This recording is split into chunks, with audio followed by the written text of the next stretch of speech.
Okay, we are on the bottom 126b. Kuf, Chaf, Vav, Amud Beis, 1, 2, 3, 4 lines from the bottom. Continuing our discussions of halachas of a bechor. So until now we spoke about what a bechor gets. Now we're going to talk a little bit about someone who is not clear if he's a bechor or not. So what's an example of someone who's not clear as a bechor?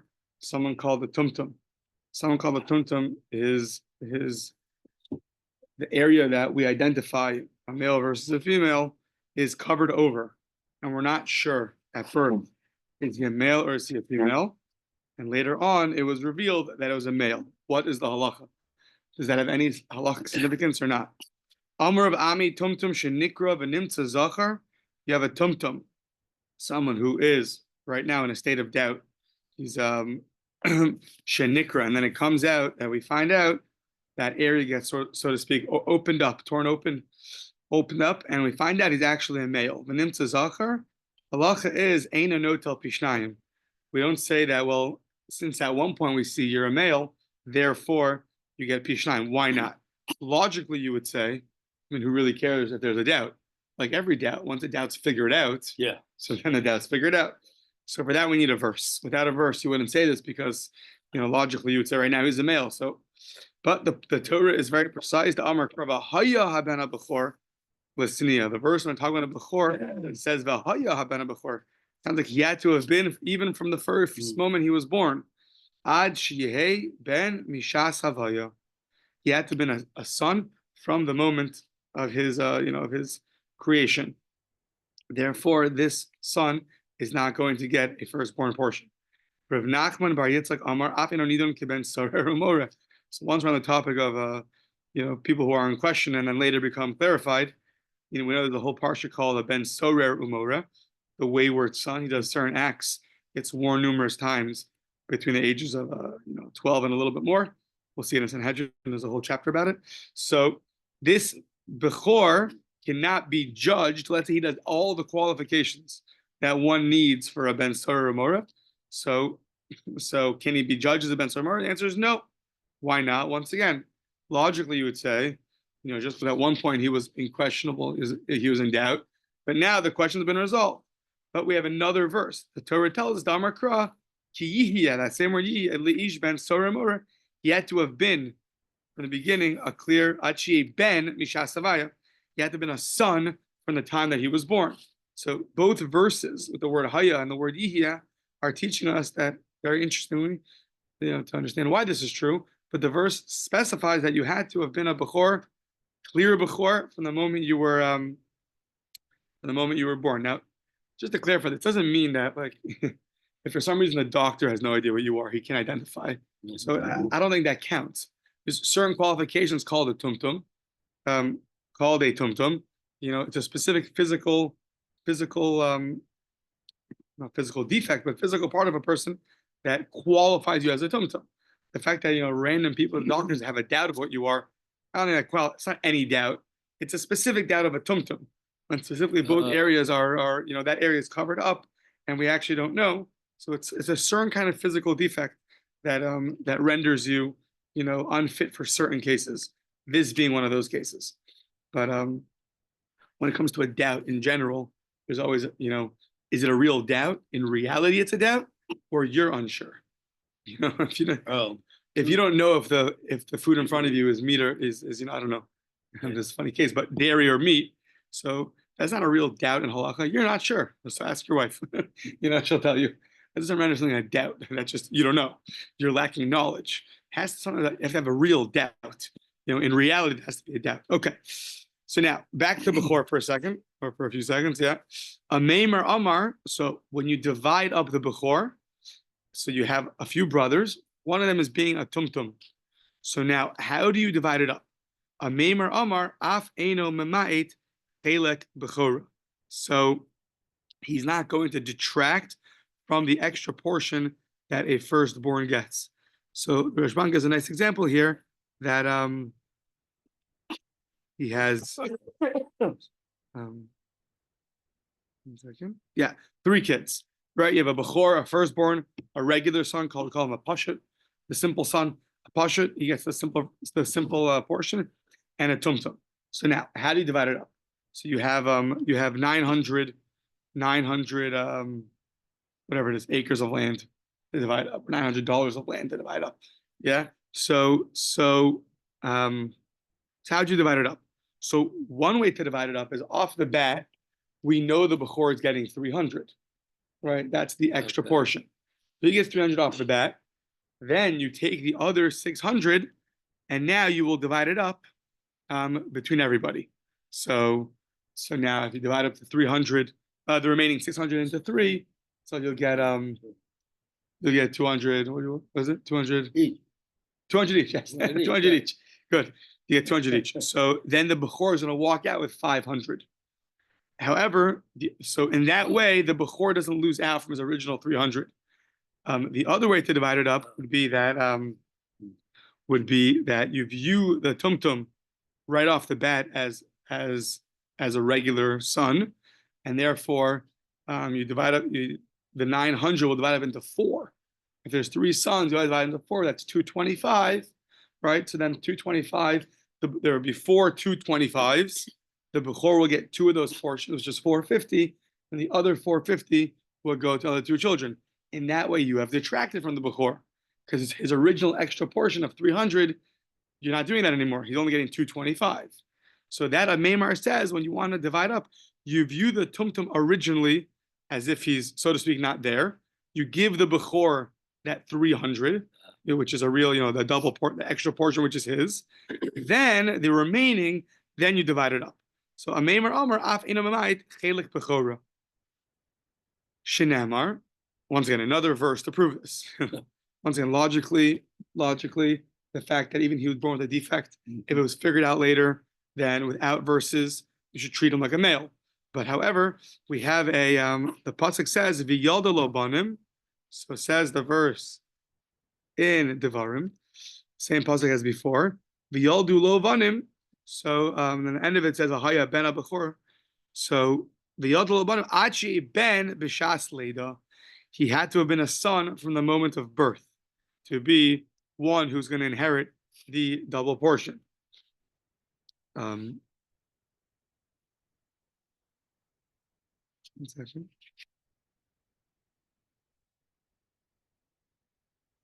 Yeah. Okay. So those are a few halachas about that. Now, we're now going to continue different discussions about a Bechor for different areas of halacha. So, Rav Shizvi, Shizvi, it's change it to Sharvia. Okay, there'll be 2 of them, Rav Sharvia and Rav Shizvi. Amar af eno nimo l'shmona. So what happens now? This kid was born for the first 6 days. He had no idea what he was. 7th day, you see he's a boy. He's actually a boy. He's a male. So what do you do now? So you would say once again, 8th day comes bris milah. So says says Rav Shizvi that what? Af eino nimo l'shmona. You would not give him a bris milah at 8 days. So, meaning, so when should you give it to him on the 9th day? Meaning, either he doesn't get a bris milah or he does get a bris milah. So the Rashbam says, no, what it means is to break Shabbos. Right. He would get circumcised if it's Shabbos. Right. So if it's a regular son, so the halacha is that the Gemara learns out in Shabbos, that you do get a circumcision on the 8th day, even though it's a novelty because you're not allowed to cause blood to come from a person on Shabbos, right? So really can't break Shabbos. On the other hand, the Torah tells us on the 8th day, and the Gemara learns it out. What do you say? Tell the kids on the playground. Tell the kids on the playground, right? So the Gemara learns it out that we do push it off. So this gets involved in a general topic called asay dochalos asay, positive commandment of circumcise your son. You have the power to push away negative commandment. If I remember correctly, they ask, well, if that's true, then why do you have to have a verse? It's just obvious. Okay, that's in Shabbos. Fine. Either way, this kid who now we find out on the 7th day is a male. So we do not push off Shabbos for him. So you have to wait until Sunday. Now, in general, we don't push off a bris milah. It's a very severe thing to push it off. But in this case, we know that why. So once again, you're going to need a verse for this to have such a mitzvah, such a magnitude.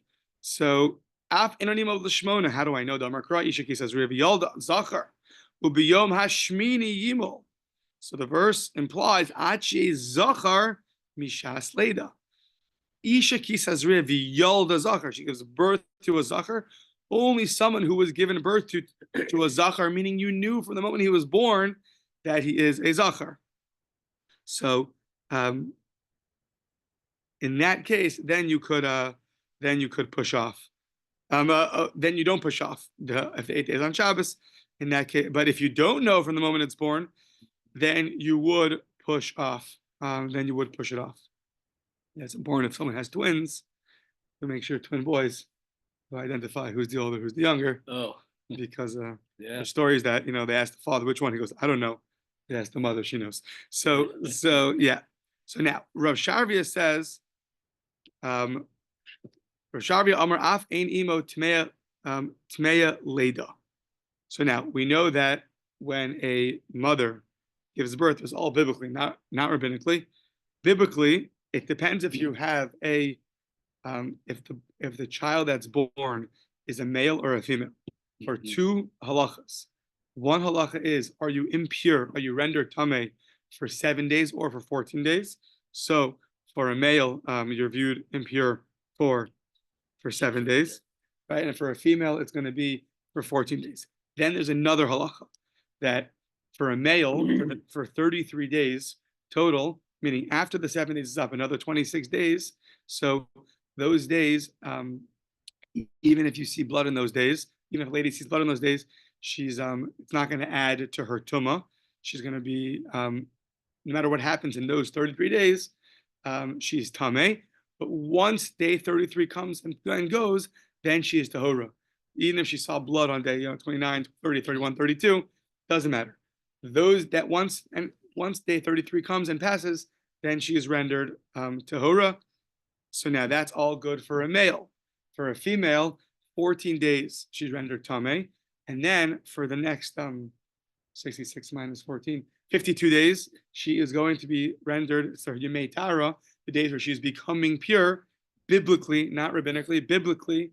Even if she sees blood in those days, it's not going to extend her period of tumah, and therefore after the 66th day has passed, she will now be considered tahora.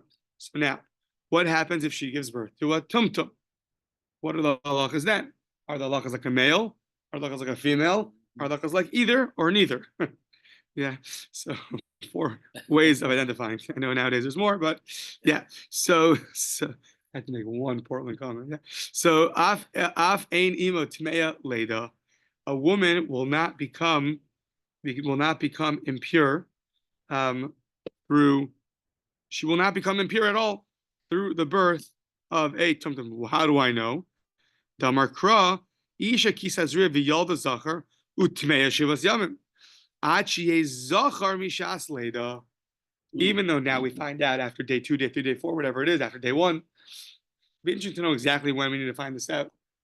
Meaning, like, I guess the first identifiable moment.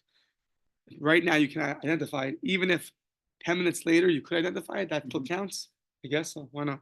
So, meaning, right? It doesn't say anywhere so far. Day 1 versus day 2, day 3 versus day 4. Right.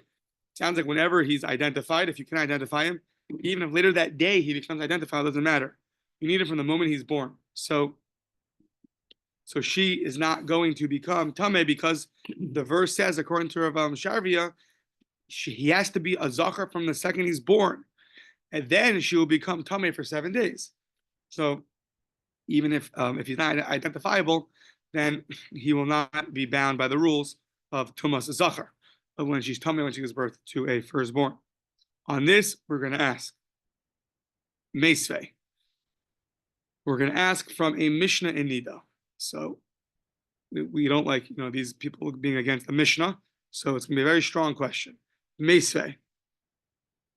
Hamapeles tumtum androgynous.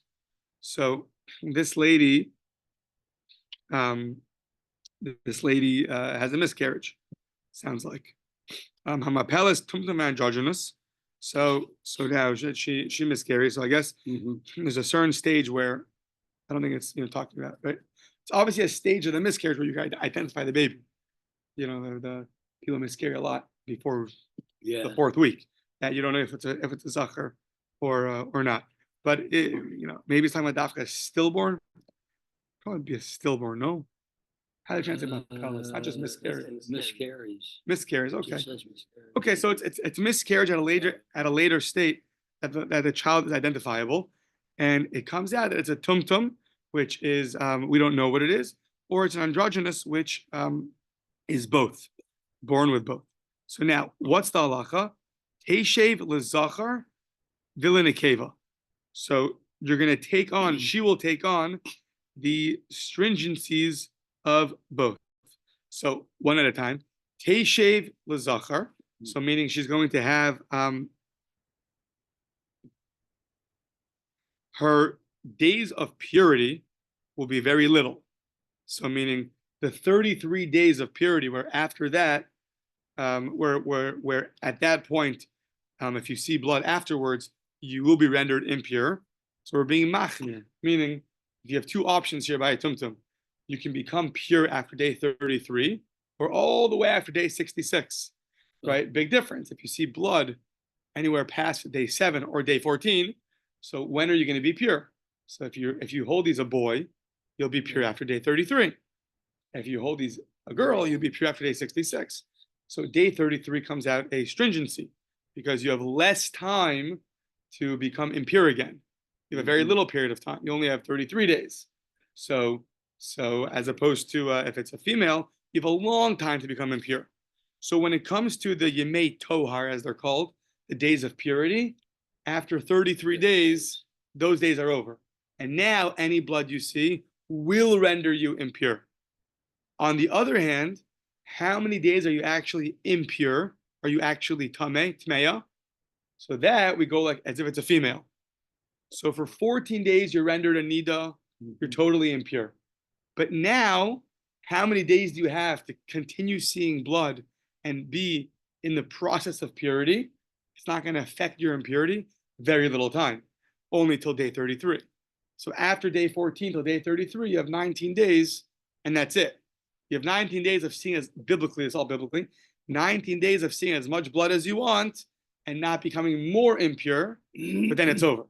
So you're taking the stringencies of both. You're impure for 2 weeks, which is like a female, more than a week. That's a big stringency. Because for 2 weeks, you have all the halachas of a biblical nida. On the other hand, you take also the stringency of a male because you don't have so much time left until if you bleed again, you're going to be impure again. So let's say for example, for 14 days, she's impure. Mm-hmm. So now she can either, and let's say she keeps seeing blood. Every 3 days she's seeing blood. Every 2 days she sees blood. Well, it's not going to affect you as long as you're in your days of purity. So if it's a male, your days of purity end at day 33. So you have 19 days of seeing blood, which has no impact on anything.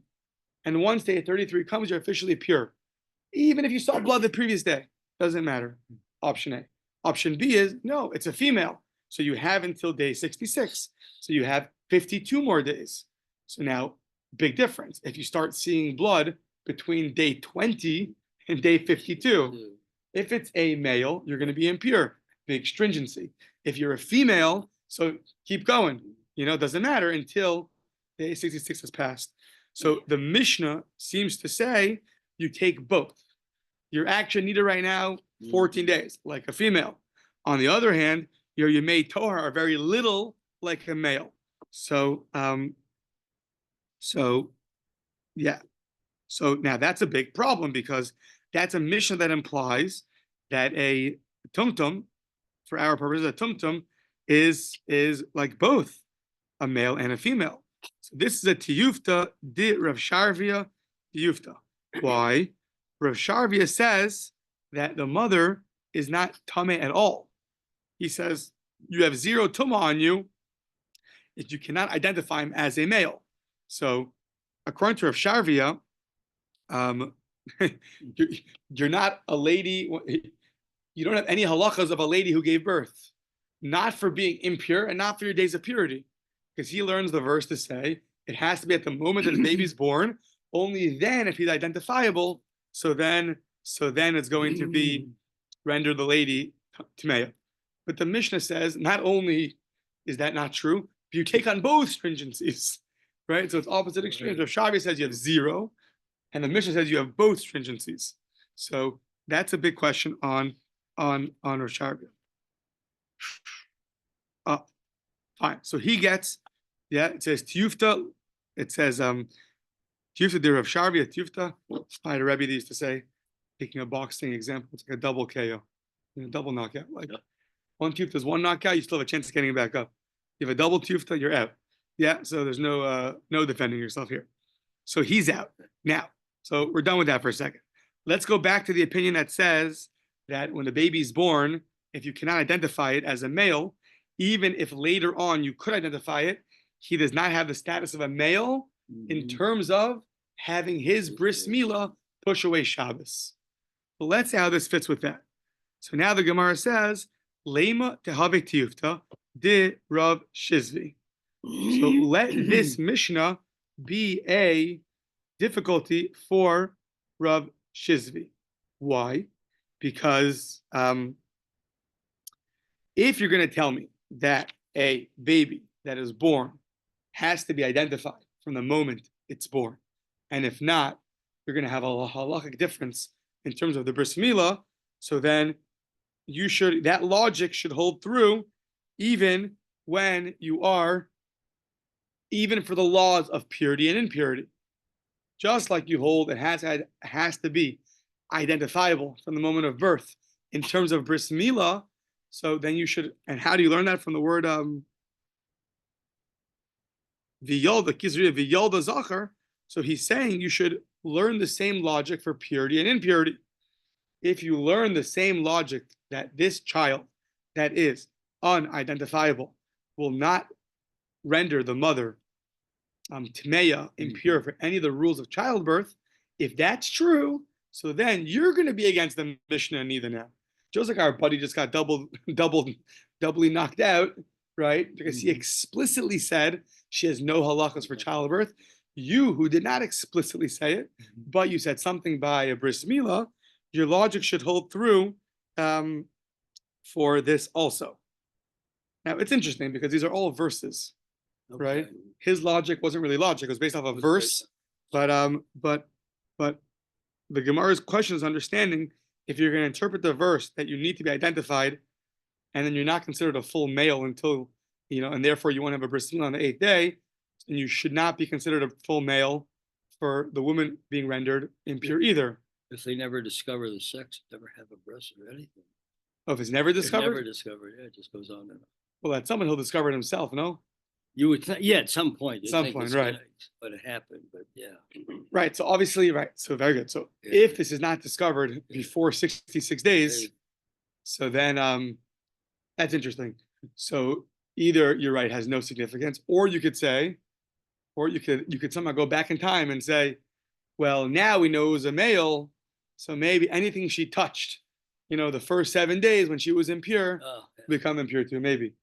That's the first Mishnah in the Masechta Nida talks about, if you can go back in time like that. From when do you go back in time? Okay, that we'll get to at the very end. So, yeah. Right. What he meant to say is it's exciting, right, Jules? So yeah, This is exciting. it's exciting. So now says Rav Shizvi in defense of himself. He says Tana sefuke misafkale. So maybe we're going to defend Rav Shizvi by saying, you know what? That Mishnah wasn't so sure. That Mishnah was not sure what you are. Meaning, my verse that I use to teach you, you have to be identified from the moment of birth.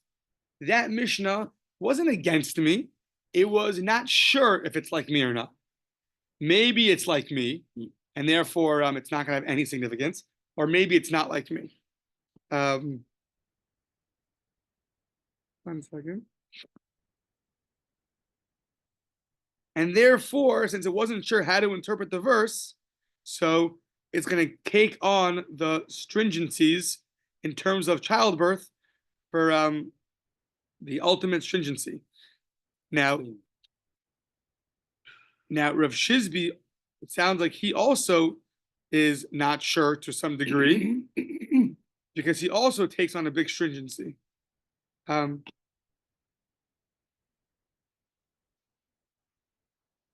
it's interesting right now. It sounds like before we thought Rav Shizbi was saying a very definite statement, and therefore we asked on him. Now it sounds like everyone's in agreement that this status, we don't know exactly how to interpret the verse. So Rav Shizbi is interpreting it as a stringency. Since we don't know, we have to be strict, and we can't let any suffix bris milah is not docha Shabbos. It has to be for sure bris milah. So this often happens nowadays when they check the baby's jaundice level. Mm-hmm. So if the doctor or the mohel is not sure, if it is healthy enough to do the bris milah, so then that's when they're if you're not sure, then you don't do it on Shabbos. So yes, if you're not sure, you don't do it at all. But yeah, okay. So now both Rav Shizbi and the Mishnah, they're both being machmir, and they're both taking on the stringencies for their own halachas. So the Mishnah is telling you that we're being stringent since we don't know how to exactly interpret the verse. Do you need it to be identified right away or not? Therefore, if it comes out to be a male, we're going to put on both stringencies, or meaning until it's a male, until you know what it is, we're going to put on both stringencies. And Rav Shizbi also, was, one second right now. Yeah, Rav Shizbi was also strict and said he can't push off Shabbos. Rav Sharvia, the one that got rejected, he learned it as a total leniency, that she has no tumah whatsoever. Right? Rav Shizbi just saying it doesn't push off Shabbos. Now, why does it not push off Shabbos? So he's saying now because I'm not sure. I don't know how to interpret the verse exactly. There's a strong way to interpret the verse that would put this kid into real doubt.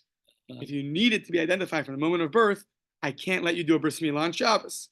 So that now is in line with the other Mishnah by childbirth. Okay, so now, ihachi, if that's true that we're not sure, what's going to be in the case where the child is born and we don't know, so then and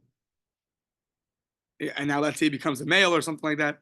If we don't know, so then ihachi teishev lezachar vilinekeva vilinida mibayile.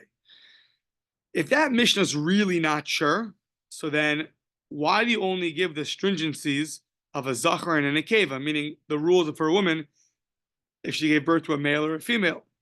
There's another category over here. You could render her a nida.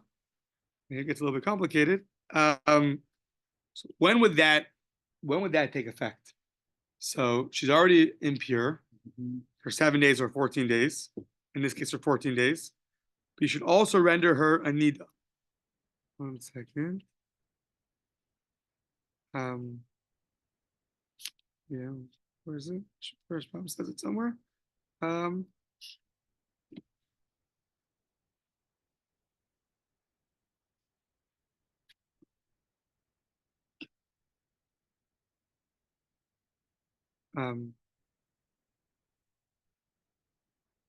Meaning it'll render her a nida for the different rules, that nida will have. So it's going to depend if she sees blood for consecutive days or not. Should be rendered a nida.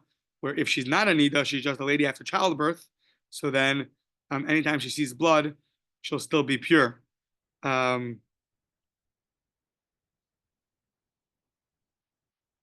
Maybe it's there more explicitly.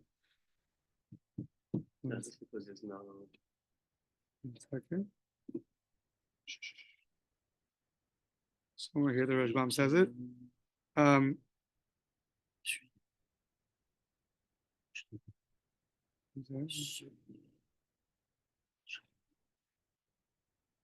Right. So meaning if she's a nida, it's gonna. That means that whenever she sees blood, since you don't know if you consider this baby valid enough to render her impure for childbirth, but if maybe she should be just a nida, just a lady who bled. Now a lady who bled is going to have different rules than a lady who gives birth. So those ladies, if they see blood at a certain time, it's fine. A nida that sees blood, you have to ruin the whole count and start over. So okay, the Rashbam does all the math here for when it's going to make a difference, but we should be stringent on her like a nida also. So how do we answer that? We don't. We say kasha. We say, you're right, it's a difficulty. All that. But the Rashbam said it's not the same as a tiyufta, because you can always say that Mishnah said she's like she sits like a zachar and a kevin. You can add in nida too. I mean, this is less strong of a kasha. So, okay, fine. Continuing. Amar Rava Tanya Kivasi der Rav Ami. We have a brisa supporting Rav Ami. Rav Ami was one that we start off today with as a tumtum, someone you're not sure about, who then becomes a zachar. So the halacha is that he does not get a double portion. We have a brisa to support him. What does it say? Ben velo tumtum. The brisa interprets it has to be a clear ben velo tumtum and not a tumtum. Bechor velo safek. It has to be a bechor and not a safek. So says the Gemara, Bishma ben velo tumtum. I understand if the brisa is teaching me you have to be a son, a clear son, and not somebody who looks like is both, or we're not sure which one he is. The Torah says ben and not tumtum. That's like Reb Ami. That I understand. Ela bechor below safek. But what does the brisa mean when it says it has to be a bechor below safek? La fuke mai. What case are we coming to exclude? Which case? You have the bechor and not a safek. Well, the case of a safek is called a tumtum. Right? So the brisa is excluding two cases. Ben velo tumtum, ben velo safek. What's the second case? So says the Gemara, Rava. We're excluding the following exposition of Rava. The Darish Rava, very interesting case, yeah? The Torah is excluding this case, just amazing. What's the case? I don't know why it makes me laugh, but Shtei Nashim, there were two women married to one man, and they were hidden. They were hiding. So, Sheyoldu Shtei Zecharim b'machba. They were hiding somewhere. So, and we don't know now which one of these sons is the firstborn. So, what would you have done? Usvin harsha zelazeh. Harsha means that you write a harsha zelazeh. For each son, you write a document of permission allowing the son to collect for his brother and allowing the brother to collect from him. Yeah. So, there's other brothers here too. This guy has a lot of children. From these two women, he has these firstborn sons. Either these women gave birth to more children later, or he has, children from another, from somewhere else. Now they go to him and they say, we want our firstborn portion. So they say, I don't know, who says you're a firstborn? He said, well, listen, either I'm the firstborn or my brother's the firstborn. If I'm the firstborn, you give me the portion. And if he's the firstborn, so I'll take his portion for him and divide it amongst ourselves. So that's called a harsha. You can give permission to one brother to collect for somebody else. So you would have thought that would have worked. Kamash Malan, ben velo safek. It's a ben velo safek. It has to be a child and not one of doubt. So distinction is a little bit flies in the face of what I said earlier. Now, what's this doubt? This is not a doubt of a tumtum, where in reality you don't know. It's a physical reality. This is they were both born in an area, and now there's no way to identify it.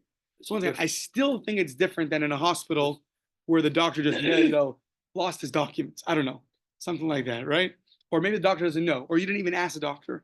Here, it sounds like it's a certain case where there's no way of knowing. They're both born, they're totally unidentifiable. So that's the case where you would have thought you could do this. Kamash Malon, ben velo safek. So, okay. Amalei Rav Papa l'Rava, Rav Papa said to Rava, v'hashalach Ravin. So he said the following: Ravin, v'hashalach Ravin davar zeh. Ravin sent this. They sent this from Eretz Yisrael, I think, to Bavel. Yeah. And he says davar zeh sha'alti lekol rabosa.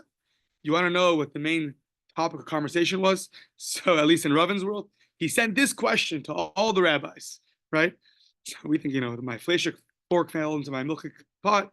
Well, they were talking about two kids were born to two ladies, in hiding. What's the halacha? And you know what? Velo amrli davar. They didn't tell me anything. They had no response to me.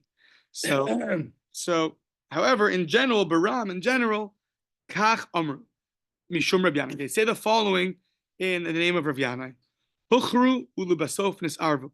Let's say first you knew who the firstborn was, and then it got mixed up. Huchru ulubasof nisarvu. So here you knew for sure who the firstborn was. However, it got mixed up now. Ulubasof nisarvu. What do? Kosin harsha zelazeh. Once again, each brother can go for the other brother and collect the firstborn. That's if you knew. Now, You knew it one. lo huchru. Let's say you didn't know. So then, ein kosin harsha zelazeh. So that would be equivalent to our case. If you never knew, then you do not write a harsha. You don't write this permission document. So, hadar oki Rava amora aleha. Later, Rava went and he said the following statement about this. And stationed a speaker alongside him and expounded. Okay, good. He stationed a speaker next to him to expound the following. Vidarish dvarim. And Vidarish, and he expounded the following. One sec. So Rava was the one that said what? Rava was the one that said. Rava was the one that said that two ladies that gave birth in hiding, you do not write a harsha zelazeh. That's what the verse coming to exclude. Now Rava gets up and has a public apology, and he says, "Devarim she'amarti lachem, things that I told you, the matters I stated to you, that these children cannot write this document for each other, and therefore get themselves a firstborn. Ha'os hein biyadi. This is a mistake in my hands. Meaning, there's a mistake on my part. Biram kach amru. Really, they said the following: Mishum Rabbi Yanai, hochru lebesof nisarvu kosin harsha zelazeh, lo hochru ein kosin harsha zelazeh. If they are recognizable when they're born, then they're mixed up. Then you could write a harsha. If they were never identifiable, then you cannot write a harsha. So, what was the big mistake he made? Why is such a mistake? He said Ben below suffix is coming to exclude these ladies that are in hiding. One second.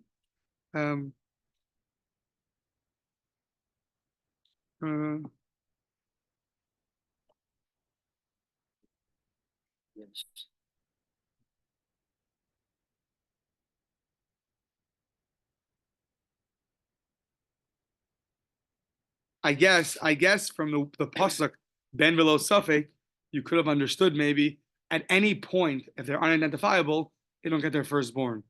That Rav is saying it's not true.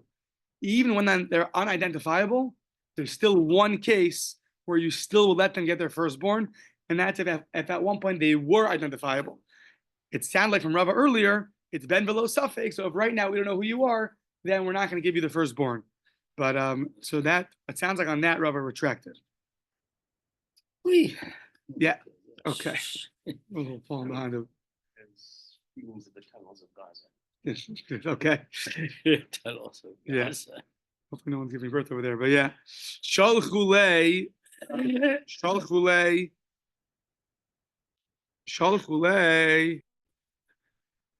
V'ni akra de agma l'shmuel. So they sent there. Shalchulei b'ni akra de agma l'shmuel.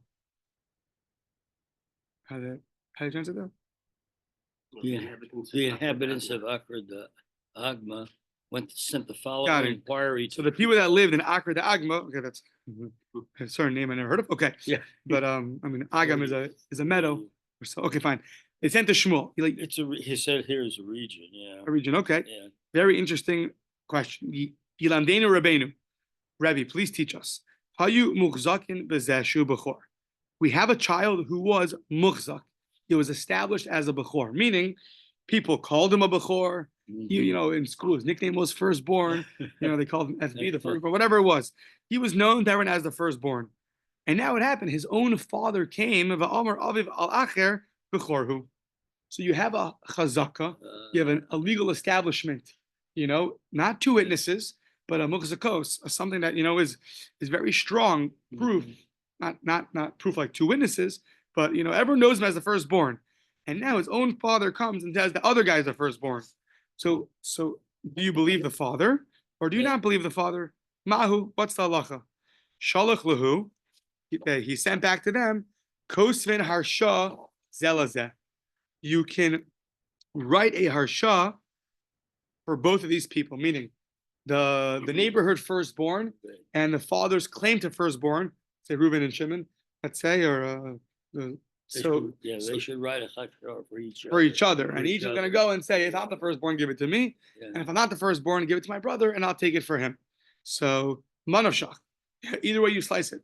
So, and now it's a preview for the coming up Amud.